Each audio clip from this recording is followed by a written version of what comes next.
Sir, pasok po kayo, sir. Okay. Lagay na lang ako ng blanket. Tapos dito tayo. Tapos, Magpintuhan muna tayo. oo.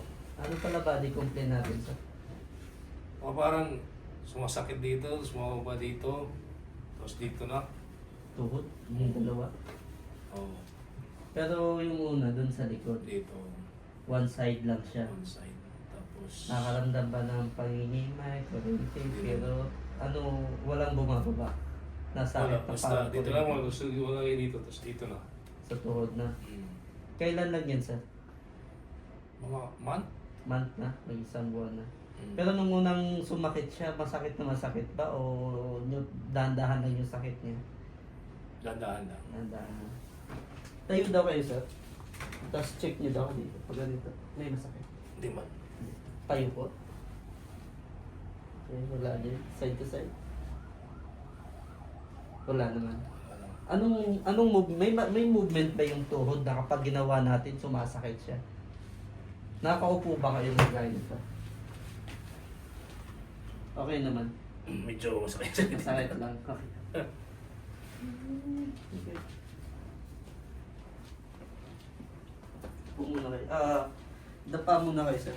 Dapa.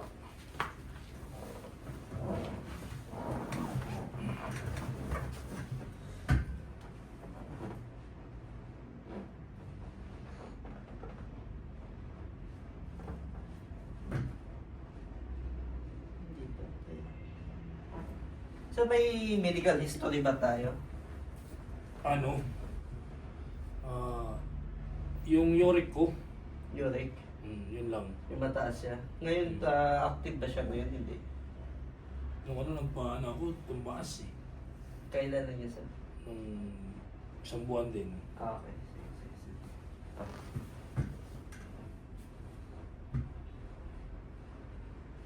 Hindi naman masakit yung area na to, sir. Dito masakit dito. Ayan. Meron lang ano. Meron lang Ugat, parang mayroong ugat na. yun lang nararamdaman mo. Pero walang bumababa dito. Wala raw. Hindi naman siya ganun masakit. Hindi. Talagang schedule ko, tapos nag-Boracay.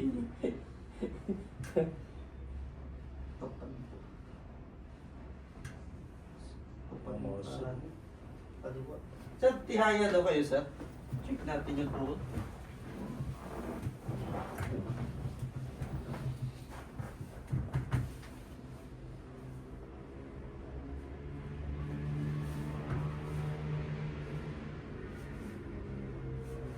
Ito, wala daw.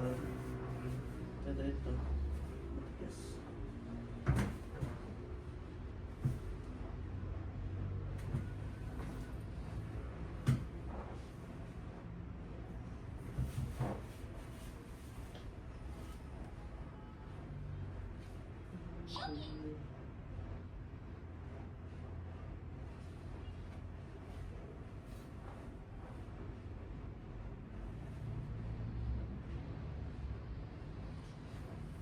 Sir, yung pwersa mo nandito lagi sa kanan, yung pwersa mo. Ano yung pinupwersa mo dito sa dalawa? Okay, siyempre kung masakit yung ano yun, mag-level sa kabila. Yung masakit.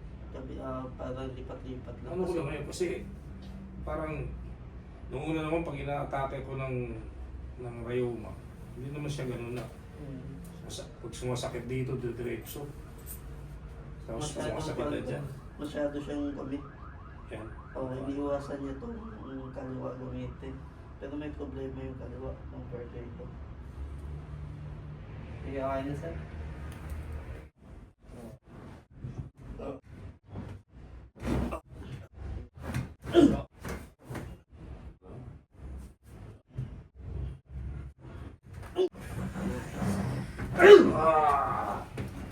Paglubugan. Sarap.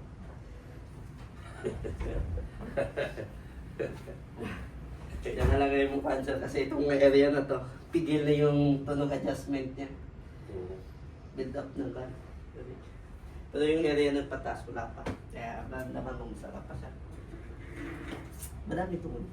Ha? Madaming tumunog. Marami. Kaya nga, 2 minutes, after 2 minutes, pwede na bumangon. Gusto ang pakiramdam, sir. Huwag. Nagbibigay kami sa inyo ng stretching, sasend namin sa inyo para makatulong naman sa mga daily movement. Yun siya, nakakatulong talaga yun sa mga katawan siya. Pero again, dahil ang uric is chemical problem siya, so for mga diet kasi yun eh. Pero matutulungan ka ng mga stretching na yun dun sa mechanical issue.